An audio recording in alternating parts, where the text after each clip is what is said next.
तो financial control and reporting के अंतर्गत आज एक नया टॉपिक हमने चैप्टर यूनिट चुना है, that is marginal costing and break even analysis अथवा cost volume profit analysis. In fact, these are the technique of profit planning in which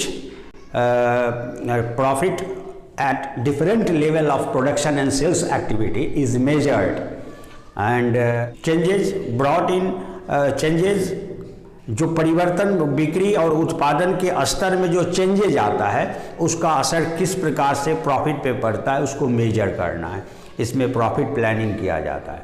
तो सबसे पहले हम इसमें देखें मार्जिनल कॉस्ट की बड़ी भूमिका होती है इस चैप्टर में. तो what is marginal cost? Marginal cost यानी सीमांत लागत, हिंदी में पढ़ें तो इसको कहते हैं सीमांत लागत. आपने इकोनॉमिक्स के तहत एक टॉपिक पढ़ा होगा सीमांत उपयोगिता. सीमांत उपयोगिता ह्रास नियम, marginal utility. The marginal cost represents change in total cost of a product due to changes brought in total volume of production by one unit. अगर उत्पादन के कुल मात्रा में टोटल वॉल्यूम ऑफ प्रोडक्शन में एक यूनिट बढ़ाएं या एक यूनिट घटाएं, उसके वजह से जो टोटल कॉस्ट में चेंज आता है that is called marginal cost, सीमांत लागत. यानी एक मार्जिन से अगर प्रोडक्शन वॉल्यूम में अंतर आए तो उसके टोटल कॉस्ट में अंतर क्या आएगा, that is called marginal cost. Is it clear? Suppose कीजिए अगर कोई फर्म अपने 50% कैपेसिटी पे प्रोडक्शन कर रहा तो 50,000 यूनिट प्रोड्यूस हो रहा है, तो टोटल कॉस्ट उसका है 5 लाख रुपीज़. अगर हम एक यूनिट बढ़ाएं या एक यूनिट घटाएं प्रोडक्शन का, 50,000 1 यूनिट करें या 49,990 यूनिट करें, एक यूनिट में चेंजेज लावे प्रोडक्शन में, तो उसके टोटल कॉस्ट जो 5 लाख है उसमें चेंज आएगा. तो जो चेंज आएगा वही मार्जिनल कॉस्ट कहलाता है. एक प्रकार का ये वेरिएबल कॉस्ट है. इसमें मार्जिनल कॉस्टिंग के अंतर्गत कॉस्ट कॉन्सेप्ट को दो ही रूप में देखा जाता है. ये behaviour wise concept of cost को कंसीडर करता है. तो मार्जिनल कॉस्टिंग में marginal costing states that the principle of marginal costing states that there are 2 types of cost involve in manufacturing और production of a product, that is fixed cost and variable cost. Fixed cost change नहीं होता, उत्पादन बढ़ने और घटने का उस पर सीधा कोई प्रभाव नहीं पड़ता, तो वो फिक्स रहता है. इस पर डिटेल हम आगे बताएंगे कंसेप्ट में. और दूसरा वेरिएबल कॉस्ट, वो प्रोडक्शन के डायरेक्टली प्रोपोर्शनेट होता है, तो प्रोडक्शन जितना परसेंट बढ़ता है वेरिएबल कॉस्ट उतना परसेंट बढ़ जाता है. अगर प्रोडक्शन कम होता है तो वो भी कम होता है. यानी directly proportionate to the cost which are directly proportionate to production level और प्रोडक्शन वॉल्यूम. तो ऐसे कॉस्ट जो दो ही प्रकार के जब कॉस्ट है, फिक्स्ड और वेरिएबल, दोनों मिला करके टोटल कॉस्ट हुआ. तो जब हम प्रोडक्शन एक यूनिट बढ़ाएंगे या एक यूनिट घटाएंगे तो टोटल कॉस्ट में फिक्स्ड कॉस्ट तो चेंज होगा नहीं एक यूनिट बढ़ाने घटाने से, तो चेंज क्या होगा? ड्यू टू वेरिएबल कॉस्ट होगा. तो हम लोग कह सकते हैं कि वेरिएबल कॉस्ट को ही अगर यूनिट वाइज व्यक्त किया जाए तो that will be called marginal cost. यानी under marginal costing product cost is determined only on the basis of variable costs of manufacturing. यानी केवल वेरिएबल कॉस्ट को ही कंसीडर किया जाता है प्रोडक्ट के कॉस्ट को डिटरमाइन करने के लिए. उसमें फिक्स्ड कॉस्ट एब्जॉर्ब नहीं किया जाता, उसको शामिल नहीं किया जाता. उसमें मान्यता है कि फिक्स्ड कॉस्ट जो है वह पर यूनिट वेरिएबल होता है. अगर प्रोडक्शन लेवल फ्लक्चुएट करेगा, ग्रॉस में तो वो फिक्स होता है लेकिन पर यूनिट में वेरिएबल होता है, इसलिए उसको कॉस्ट प्रोडक्ट कॉस्ट का पार्ट मार्जिनल कॉस्टिंग कॉन्सेप्ट के अंतर्गत नहीं माना जाता. इसीलिए यहाँ पे मार्जिनल कॉस्ट का सीधा अभी समझें कि एक प्रकार का वेरिएबल कॉस्ट को ही मार्जिनल कॉस्ट कहते हैं. तो variable cost of production is called marginal cost. Finally clear? तो इसमें एलिमेंट देखें, मटेरियल है, डायरेक्ट मटेरियल, डायरेक्ट लेबर और वेरिएबल ओवरहेड ऑफ मैन्युफैक्चरिंग और फैक्ट्री यानी फैक्ट्री में जो ओवरहेड्स लगता है उसमें जो वेरिएबल नेचर का वो सब इसमें शामिल होते हैं। डायरेक्ट मटेरियल कॉस्ट मुख्य रूप से, डायरेक्ट लेबर कॉस्ट मुख्य रूप से। सपोज कीजिए कि अगर किसी प्रोडक्ट को तैयार करने में 20 रुपये का रॉ मटेरियल लगता है और 25 रुपया लेबर पेमेंट करना पड़ता है, तो ये दोनों 20 + 25 यानी 45 और प्लस 5 रुपीज़ का वेरिएबल एक्सपेंसेज होता है। जैसे आप मटेरियल लाए थे, पेटेंट यूज करते हो, पेटेंट वाइज प्रोडक्ट बना रहे हो, पेटेंट बेसिस पर पेटेंट आपको जिसका परचेज किए हो उसको रॉयल्टी देना पड़ता है ना। जो टेक्नोलॉजी आपने अडॉप्ट किए हो उसका रॉयल्टी, फ्रेंचाइजी अगर लिए हो तो उसका रॉयल्टी देना पड़ता है। इस तरह का जो चार्जेज है अगर प्रोडक्ट वाइज फिक्स है कि 1 यूनिट बनाने में आपको 1 रुपये per unit of product royalty देना होगा जिसका पेटेंट आप यूटिलाइज कर रहे हो। तो ऐसे कॉस्ट जो वेरिएबल नेचर के हैं वो भी वेरिएबल ओवरहेड कहलाते हैं और उनको वेरिएबल प्रोडक्ट कॉस्ट में इंक्लूड कर लिया जाता है। तो मटेरियल 25 रुपीज़, लेबर 20 रुपीज़ अब प्लस 5 रुपीज़ अगर मान लीजिए पेटेंट का चार्ज है तो कितना हो गया 50 रुपीज़ वेरिएबल कॉस्ट जो हुआ मैन्युफैक्चरिंग का, वही प्रोडक्ट कॉस्ट मार्जिनल कॉस्ट कहलाता है। नेचुरली अगर हम प्रोडक्शन बढ़ाएंगे घटाएंगे तो इसी 50 रुपीज़ का चेंज टोटल कॉस्ट में आएगा। Clear? What is marginal cost? You may say an additional cost of a product is called any cost of an additional unit of product is called marginal cost. एक अतिरिक्त इकाई बनाने में जो cost आएगा that is called marginal cost. तो total output में 1 unit बढ़ाएं घटाएं तो टोटल कॉस्ट 1 यूनिट में जितना बनाने को आएगा वही तो चेंज आएगा टोटल कॉस्ट में। इसीलिए हम लोग कभी कभी वेरिएबल कॉस्ट को भी मार्जिनल कॉस्ट कहते हैं। यहाँ थोड़ा सा अंतर है मार्जिनल कॉस्ट और वेरिएबल कॉस्ट में। वेरिएबल कॉस्ट जो है उसमें सेलिंग एंड डिस्ट्रीब्यूशन ओवरहेड भी वेरिएबल हो सकता है, लेकिन यहाँ पे हम जो बात कर रहे हैं मार्जिनल कॉस्टिंग के अंतर्गत उसमें वेरिएबल ओवरहेड में सेलिंग एंड डिस्ट्रीब्यूशन का वेरिएबल ओवरहेड जैसे कमीशन हुआ तो सपोज कीजिए कि 10% कमीशन हम एजेंट को देते हैं या जो भी एजेंसी हमारे प्रोडक्ट को बेचती है। तो अगर सेल 2 लाख रुपए होगा तो 10% 20,000 कमीशन हुआ। अगर सेल बढ़ के 10 लाख हो जाएगा तो 20% कितना होगा, 10% कितना होगा 1 लाख हो जाएगा। तो 20,000 से आपका कमीशन कितना 5 टाइम्स बढ़ के 1 लाख हो गया। तो आपका सेल भी तो 2 लाख से बढ़ के 10 लाख हुआ। तो 5 टाइम्स सेल बढ़ा तो 5 टाइम कमीशन अमाउंट बढ़ गया। तो commission on sale at a fix percent is also an example of variable cost, but it will not be considered while determining product cost। Product cost में इसको consider नहीं किया जाता है ना अगर हम मैन्युफैक्चरिंग का। लेकिन जब वेरिएबल कॉस्टिंग की बात करते हैं तो वेरिएबल कॉस्टिंग और मार्जिनल कॉस्टिंग में स्लाइट डिफरेंस है। वो उस ओवरहेड का जो इनडायरेक्ट है जो मैन्युफैक्चरिंग से सीधा संबंध नहीं है उनको भी कंसीडर कर लिया जाता है। ओके, तो now marginal costing. It is marginal costing is an important technique of costing। यहाँ ध्यान में रहे टेक्निक है, मेथड ऑफ ascertaining कॉस्ट नहीं है like job costing, process costing, uniform costing. Other कोई मेथड्स ऑफ डिटरमाइनिंग कॉस्ट या ascertaining कॉस्ट या रिकॉर्डिंग कॉस्ट नहीं है। ये क्या है, एक टेक्निक है कॉस्टिंग का। तो technique in which total cost of production and sales of a product are classified as per their behavior। यानी इसके अंतर्गत प्रोडक्ट से रिलेटेड जितने भी कॉस्ट हैं सेल्स एंड प्रोडक्शन एक्टिविटीज से रिलेटेड उसको बिहेवियर के आधार पर 2 क्लास में बांटा गया, दैट इज फिक्स्ड कॉस्ट और variable cost. Under this technique only variable cost are taken into consideration यानी टू डिटरमाइन प्रोडक्ट कॉस्ट। तो इसके अंतर्गत जब प्रोडक्ट का कॉस्ट डिटर्मिनेशन होता है तो क्या होता है, वेरिएबल कॉस्ट को ही केवल कंसीडर किया जाता है। फिक्स्ड कॉस्ट को बर्डन ऑफ कॉस्ट या पीरियड कॉस्ट मानते हुए क्या किया जाता है, उसको कॉस्टिंग प्रॉफिट लॉस अकाउंट में चार्ज किया जाता है to find out real profit और एक्चुअल प्रॉफिट को कैलकुलेट करने के लिए, है ना।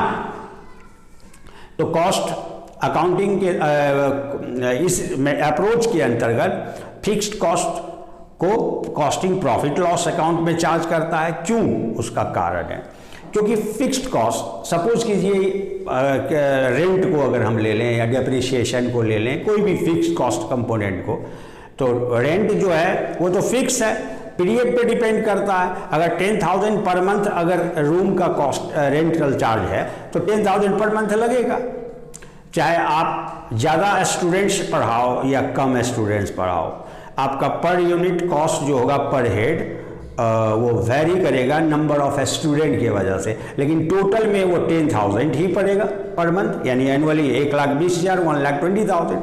तो अगर नंबर ऑफ स्टूडेंट्स ज़्यादा होता है तो अगर सपोज करो 5,000 होता है तो 5,000 को डिवाइड करेंगे 1,20,000 से, तो रेंटल चार्ज पर हेड कितना लगेगा? कितना लगेगा? 24 रुपीज़ या 240 रुपीज़। अगर उसी चीज़ को अगर स्टूडेंट की संख्या 10,000 हो जाए तो 12 रुपये पड़ेगा। 1,20,000 में 10,000 से डिवाइड करो तो एक स्टूडेंट पे रेंटल चार्ज कितना खर्च आएगा? तो 12 रुपीज़। और जब 5,000 स्टूडेंट्स है पर यूज़ कर रहा है तो उसका पर हेड क्या कॉस्ट आएगा? 24। तो रूम में अगर उतने छात्रों की संख्या जितना कैपेबल है रूम उसको एब्जॉर्ब करने का, अगर जितना स्टूडेंट्स उसमें रहता है उसके पर हेड वेरी करता रहेगा, क्योंकि नंबर ऑफ स्टूडेंट्स कम और अधिक हो सकता है। तो उसी प्रकार प्रोडक्शन बढ़ेगा और घटेगा। वॉल्यूम ऑफ प्रोडक्शन ज़्यादा होगा तो फिक्स्ड कॉस्ट पर हेड कम हो जाएगा, अब वॉल्यूम ऑफ प्रोडक्शन कम होगा तो फिक्स्ड कॉस्ट पर यूनिट बढ़ जाएगा। तो प्रोडक्ट कॉस्ट वो फिक्स नहीं रह पाएगा। जब भी हम अपॉर्शनमेंट करेंगे फिक्स कॉस्ट को प्रोडक्ट कॉस्ट के ऊपर तो वह वेरी करेगा, वो कांस्टेंट नहीं रहेगा। इसीलिए फिक्स्ड कॉस्ट को बर्डन ऑफ कॉस्ट या पीरियड कॉस्ट मानते हुए क्या किया जाता है? उसको कॉस्टिंग प्रॉफिट लॉस अकाउंट से चार्ज कर लिया जाता है। और प्रोडक्ट के real cost, production cost determination के लिए सिर्फ वेरिएबल कॉस्ट को ही कंसीडर किया जाता है, इसीलिए इसका नाम मार्जिनल कॉस्टिंग है। क्योंकि आपने देखा कि वेरिएबल कॉस्ट टोटल कॉस्ट दोनों मिला, वेरिएबल कॉस्ट फिक्स कॉस्ट मिल के टोटल कॉस्ट हुआ, और टोटल कॉस्ट में चेंज जो भी आता है प्रोडक्शन एक यूनिट बढ़ने या कुछ यूनिट बढ़ने घटने से, यानी प्रोडक्शन लेवल में अगर चेंजेज आएगा तो केवल टोटल कॉस्ट में परिवर्तन का कारण वेरिएबल कॉस्ट होगा, इसलिए उसको मार्जिनल कॉस्ट कहते हैं। तो मार्जिनल कॉस्टिंग का मेन थीम यही है। ये एक्चुअली कॉस्ट प्लानिंग के लिए, कॉस्ट कंट्रोलिंग के लिए, प्रॉफिट प्लानिंग के लिए, एक स्ट्रेटजी डिटरमाइन करने के लिए, प्रॉफिट प्लानिंग के अंतर्गत अपने जो इंटरप्राइज का गोल है प्रॉफिट रिलेटेड, उसको टारगेट को या गोल को अचीव करने के लिए यूज में लाए जाने वाला एक इम्पोर्टेंट टेक्निक है ये प्रॉफिट प्लानिंग का, है ना। कौन सा? मार्जिनल कॉस्टिंग, जो आगे बढ़ करके यही break even analysis and cost volume profit analysis में कन्वर्ट हो जाता है, जिसके बारे में अभी हम चर्चा करेंगे। तो what is marginal costing? It is a technique of determining product cost. It is not a method of keeping cost record. It is a technique of determining product cost in which total cost of production and sales are classified into two categories, fixed and variable, and only variable cost elements are considered to determine the product cost. Fixed costs are absorbed through PL account, and these are debited to profit and loss account. Okay.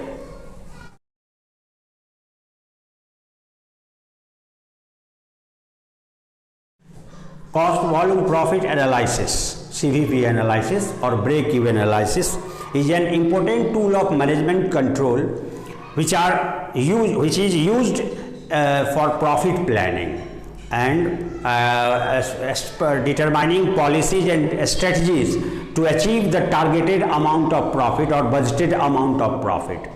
Because we know that every firm's prime objective is to maximize its profit.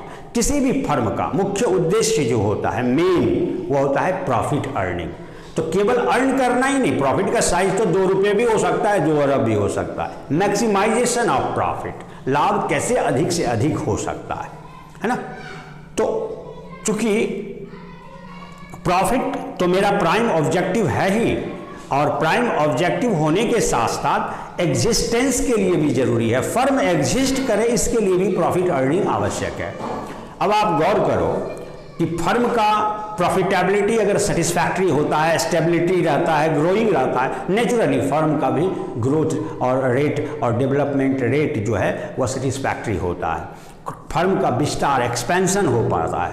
तो satisfactory amount of profit earning causes the stable growth and stability of the firm, यानी firm का जो स्थायी growth है उसको भी represent करता है प्रॉफिटेबिलिटी, और क्या एग्जिस्टेंस जो है, अस्तित्व जो है, कायम रहने का सस्टेनेंस है, उसको भी, उसके लिए भी प्रॉफिट जरूरी होता है।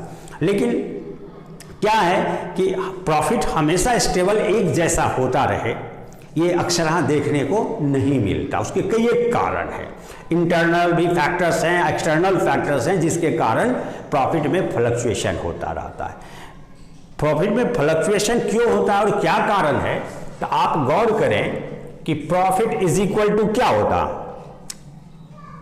Profit is equal to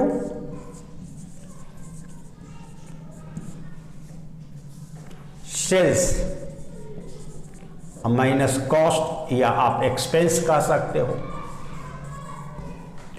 profit is equal to sales minus cost. अगर सेल्स में प्लस माइनस होता है या कॉस्ट में प्लस माइनस होता है, नेचुरली प्रॉफिट में प्लस माइनस होगा।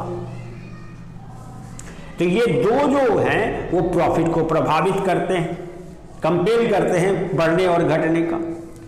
अब सेल्स प्रभावित में दो चीज होता है, आप सेल्स बढ़ाना चाहते हो, सेल्स बढ़ाने के लिए, मार्केट शेयर बढ़ाने के लिए डिफरेंट टेक्निक्स और टूल्स यूज करते हो, मार्केटिंग टूल्स। सेल्स प्रमोशन के लिए आप कमीशन बढ़ा सकते हो, अट्रैक्टिव पैकिंग कर सकते हो प्रोडक्ट का, window dressing and advertisement campaign कर सकते हो, ताकि कस्टमर्स और कंज्यूमर अट्रैक्ट हों और हमारे प्रोडक्ट का डिमांड बढ़े। यानी सेल्स प्रमोशन के जरिए हम वॉल्यूम ऑफ सेल्स जो है वो बढ़ा सकते हैं, क्योंकि डिमांड बढ़ने पर ही क्या होता है, प्रोडक्ट का सेल बढ़ता है, और सेल बढ़ने पे ही प्रॉफिट का साइज बढ़ता है। तो डिमांड बहुत सारे एक्सटर्नल फैक्टर्स के कारण प्रभावित होता है, जैसे पॉलिटिकल क्राइसिस है, या अनस्टेबिलिटी इन पॉलिटिक्स है, अनस्टेबिलिटी इन इकोनॉमी है, आपका इन्फ्लेशन रेट बढ़ता और घटता है, नतीजा प्राइस लेवल चेंज होता है और मनी का परचेजिंग पावर भी बढ़ता घटता है। तो जनरल स्टेट ऑफ इकोनॉमी आपके डिमांड को प्रभावित करता है, क्योंकि जो भी अर्न कर रहा है उसके अर्निंग के द्वारा जो डिमांड क्रिएट किया जाएगा इनकम के द्वारा, वह इनकम का पावर ही कम हो गया है ना, तो नेचुरली डिमांड घट जाएगा। जैसे आज के डेट में सभी का ऑलमोस्ट रेवेन्यू बंद है, आज कोविड-19 के वजह से, तो रेवेन्यू आना बंद है, मैक्सिमम लोग अपने घर में कैद है, कोई एक्टिविटी नहीं हो रहा है बिजनेस का, तो क्या हाल होगा, रेवेन्यू जनरेट होना बंद है, तो डिमांड तो क्रिएट नहीं होगा ना। तो डिमांड जब क्रिएट नहीं होगा तो प्रोडक्शन भी बंद होगा, अभी तो प्रोडक्शन ही बंद है, इसलिए डिमांड भी क्रिएट नहीं हो रहा। तो ऐसे में सस्टेन कैसे रह सकता है प्रॉफिट अर्निंग किसी भी कंट्री में, कहीं भी वर्ल्ड वाइड अगर देखें तो क्या है, ये डिमांड फ्लक्चुएशन के बहुत सारे एक्सटर्नल अनकंट्रोलेबल फैक्टर्स हैं। तो उसके वजह से जब डिमांड फ्लक्चुएट करता है तो प्रोडक्शन भी फ्लक्चुएट करता है। कभी आप 50% कैपेसिटी पर प्रोडक्शन करते हो, कभी 80% कैपेसिटी पर प्रोडक्शन करते हो, चूंकि डिमांड बढ़ा हुआ, और कभी 100% कैपेसिटी भी कम पड़ जाता है सप्लाई को पूरा करने में, डिमांड को पूरा करने में। ओके, तो ये जो फ्लक्चुएशंस होता है, इसके दूसरे कारण, दूसरा पक्ष भी देखिए, कितना ज़्यादा सीवियर कंपटीशन मार्केट में होता है, न्यू एंट्रेंट्स और सब्स्टिट्यूट कमोडिटीज़ का भी सामना करना पड़ता है कि आपने एक प्रोडक्ट निकाला, जस्ट उसके 6 महीने साल भर के अंदर में उसी ग्रुप का अदर प्रोडक्ट्स आ गया मार्केट में, तो वो भी तो अपना मार्केट शेयर पकड़ेगा, कंज्यूमर उसके तरफ भी तो अट्रैक्ट होंगे। हो सकता है उसका प्राइस मॉडरेट हो आपसे और आपका प्राइस ज़्यादा हो उससे, तो इस कंपटीशन में आप पीछे पड़ जाओगे, आपका मार्केट शेयर कम हो सकता है, क्योंकि कंज्यूमर्स का जो मेंटालिटी है वो डिफरेंट होता है। वो अगर थोड़ा बहुत क्वालिटी से समझौता भी करना पड़े तो वो क्या करेगा, वो जो मॉडरेट प्राइस है उसको प्रेफर करेगा, तो आपके डिमांड पे असर पड़ेगा, तो फ्लक्चुएशन ऑफ प्रोडक्शन स्वाभाविक है। मतलब मैं कहना चाहता हूँ किसी भी फर्म का जो प्रोडक्शन का नेचर है ना वो वेरिएबल होता है। अब वेरिएबल क्यों होता है? क्योंकि डिमांड का नेचर वेरिएबल है, और डिमांड बहुत सारे एक्सटर्नल फैक्टर्स जो अनकंट्रोलेबल है, किसी फर्म के बियॉन्ड कंट्रोलेबल है, उसके द्वारा प्रभावित होता है। तो इस फ्लक्चुएशंस की वजह से प्रॉफिट अर्निंग कैपेसिटी जो है फर्म का वो भी प्रभावित होता है। तो ऐसी भी स्थिति आ सकती है कि प्रॉफिट का रिक्वायरमेंट जो जनरल कमिटमेंट को पूरा करने के लिए, रेगुलर ऑब्लिगेशंस को पूरा करने के लिए चाहिए होगा, तो उसका असर वो प्रॉफिट कंपिटेंट नहीं हो पाएगा, है ना, साइज ऑफ प्रॉफिट कम होने, इनसफिशियंट रहेगा। तो उस सिचुएशंस में हो सकता है फर्म बंद हो जाए। तो हम एग्जिस्ट कर सकें, मार्केट के चेंजेस को के साथ कॉप अप कर सकें, हम स्टेबल रह सकें, इसके लिए हमें जानना जरूरी है कि मिनिमम सेल क्या होना चाहिए। मैक्सिमम का तो लिमिट नहीं है, लेकिन मिनिमम सेल्स रिक्वायर्ड कितना है जिसमें फर्म का अस्तित्व कायम रहे, कि कितना से कम लेवल पे हम एक्टिविटी करेंगे तो फर्म बंद होने की नौबत आ जाएगी। ये सब एक प्लान है, इनको जानना जरूरी होता है। अब आप व्यवहार में ले लो, कोई भी आदमी, अब शहर में आप कोई चला जाता है माइग्रेंट करके भी किसी बड़े शहर में, मेट्रोज में, अब वो व्यक्ति को उस जगह फूडिंग लॉजिंग का प्रॉब्लम होगा, तो उस लायक तो उसको इनकम आना चाहिए ना। तो पहले तो वो सोचता है कि कम से कम इतना आवे कि हमारे को एक छतरी रहने लायक और भोजन वस्त्र आवास का जो मिनिमम रिक्वायरमेंट है वो फुलफिल होवे। लेकिन वो पेट पालने के लिए तो नहीं गया केवल मेट्रोज में, उसने मेट्रो सिटी में गया है अपने परिवार के लालन पालन के लिए भी, फ्यूचर के लिए भी। तो पहले तो एग्जिस्टेंस सोचता है कि कितना इनकम आ जाए, मैं मेहनत कितना करूं, मजदूरी से जो है हमारा जो डे टू डे का रिक्वायरमेंट है वो फुलफिल हो जाए, यानी सरप्लस के बारे में नहीं सोचता। फिर जब वो उसको मिल जाता है तो फिर वो प्लान करता है, इतना आ जाता तो घर के लिए इतना पैसा भेज देते तो अपना खेती बाड़ी से आता है उसमें ये प्लस हो करके मेरे परिवार का अच्छा से भरण पोषण हो जाता। फिर आगे सोचता है बच्ची है उसकी शादी करनी है, बच्चा उसको एजुकेशन देना है, उसको एडिशनल डिमांड क्रिएट होने लगता है, रिक्वायरमेंट यानी जो कमिटमेंट है लाइफ का उसको पूरा करने के लिए एडिशनल रेवेन्यू चाहिए होता है। ठीक उसी तरह कोई फर्म ये जानना चाहता है कि कितना प्रोडक्ट कम से कम बना के हम सेल कर लेंगे तो हम प्रॉफिट नहीं तो लॉस पोजीशन में भी नहीं जाएंगे, है ना। तो उसके बाद जब वो अचीव कर लेता है तो क्या सोचता है कि हम इतना लोन ले रखे हैं, उस पर इंटरेस्ट देना, इतना शेयर होल्डर्स का कैपिटल लगा है उसको डिविडेंड पे करना है, लोन वाले का इंस्टॉलमेंट चुकाना। तो ये जो कमिटमेंट है पेमेंट्स का, रेगुलर पेमेंट्स का, इस कमिटमेंट के लायक भी हमको प्रॉफिट होना चाहिए बिजनेस से। तो इस तरह से वो अपने सेल्स स्ट्रेटजी और प्लानिंग करता है ना। स्ट्रेटेजिकल प्लानिंग के दरमियान उसको आवश्यकता होती है कॉस्ट सेल्स दोनों के बीच relationship different level of activity में क्या रहेगा, यानी प्रॉफिट पोजीशन क्या हो सकता है। अगर 25% डिमांड बढ़ गया तो सेल्स लेवल बढ़ाना होगा, प्रोडक्शन बढ़ाना होगा, तो 25% अप पे क्या प्रॉफिट आएगा। अगर डिमांड घट गया तो सेल्स डाउन होगा, तो कितना डाउन होगा और उस लेवल पे जाके हमारा प्रॉफिट का पोजीशन क्या होगा। तो उसी के बीच यानी कॉस्ट और सेल्स का रिजल्ट, कॉस्ट और सेल्स का रिलेशनशिप ही प्रॉफिट होता है। तो इसीलिए इस एनालिसिस, इस टेक्निक के अंतर्गत डिफरेंट लेवल ऑफ एक्टिविटीज यानी 50% कैपेसिटी, 60% कैपेसिटी, 80%, 70% जो उत्पादन क्षमता है उसके अलग अलग स्तर पर कितना प्रोडक्शन सेल होगा और उसका कॉस्ट और सेल्स रिलेशनशिप को विश्लेषित करके वह प्रॉफिट पर पड़ने वाले प्रभाव का मेजरमेंट करता है और सजेस्ट करता है मैनेजमेंट को कि आप अपना सेल्स बढ़ाने के लिए क्या क्या कर सकते हो और डिसीजंस लेने में भी हेल्पफुल होता है। इसीलिए मैंने कहा कि cost volume profit analysis is a technique of profit planning in which cost and sales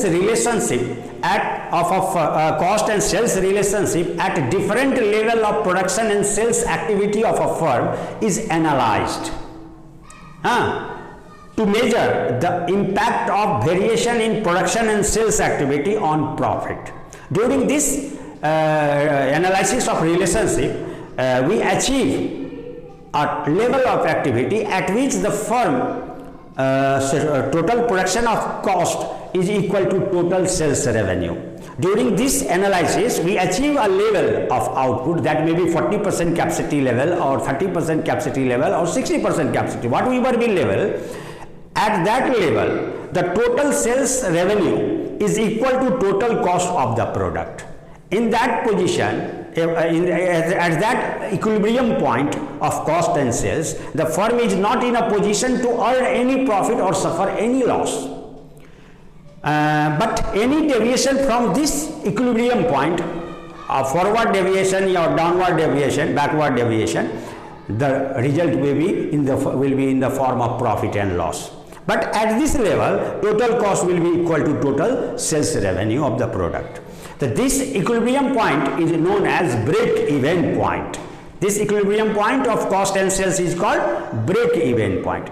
यानी जब हम विभिन्न उत्पादन क्षमता के स्तरों पर प्रोडक्शन और सेल्स के रिलेशन को एनालाइज करते हैं तो उस दरमियान एक ऐसा लेवल अचीव करते हैं जहां पे प्रोडक्शन के कुल लागत और टोटल उससे मिलने वाला सेल्स रेवेन्यू दोनों बराबर हो जाता है। अर्थात उस उत्पादन क्षमता स्तर पर फर्म ना तो प्रॉफिट अर्न कर पाती है ना लॉस सफर करती है। तो ये जो equilibrium point of cost and sales है, इसको ब्रेक इवन पॉइंट कहते हैं। तो उससे डेविएशन होने पर उस इक्विलिब्रियम पॉइंट से अगर हम आगे बढ़ते हैं या पीछे प्रोडक्शन लेवल को टच करते हैं तो उसमें लॉस और प्रॉफिट की स्थिति आ जाती है। इसीलिए इसका नाम है break even point. Even means सम, बराबर, और वहां से ब्रेक करने पर, बराबर वाले बिंदु से हट पीछे या आगे बढ़ने पर जो रिजल्ट है प्रॉफिट लॉस का वो सामने आता है। तो इसीलिए इक्विलिब्रियम पॉइंट कहते हैं। तो चूंकि प्रॉफिट प्लानिंग का total centre point break even point ही होता है, इसीलिए इसको ब्रेक इवन एनालिसिस कहते हैं। कोई भी प्लानिंग, कोई भी स्ट्रेटजी जो हमारा प्रॉफिट का होगा वो उसमें ब्रेक इवन पॉइंट की भूमिका की फैक्टर के रूप में हो जाता है। इसीलिए पूरे केंद्र बिंदु जो है इस विश्लेषण का, कॉस्ट सेल्स रिलेशनशिप का, वो ब्रेक इवन पॉइंट होता है। इसलिए इस चैप्टर का नाम ब्रेक इवन एनालिसिस भी है। और चूंकि कॉस्ट सेल्स रिलेशनशिप का विश्लेषण होता है इसलिए CVP एनालिसिस भी है।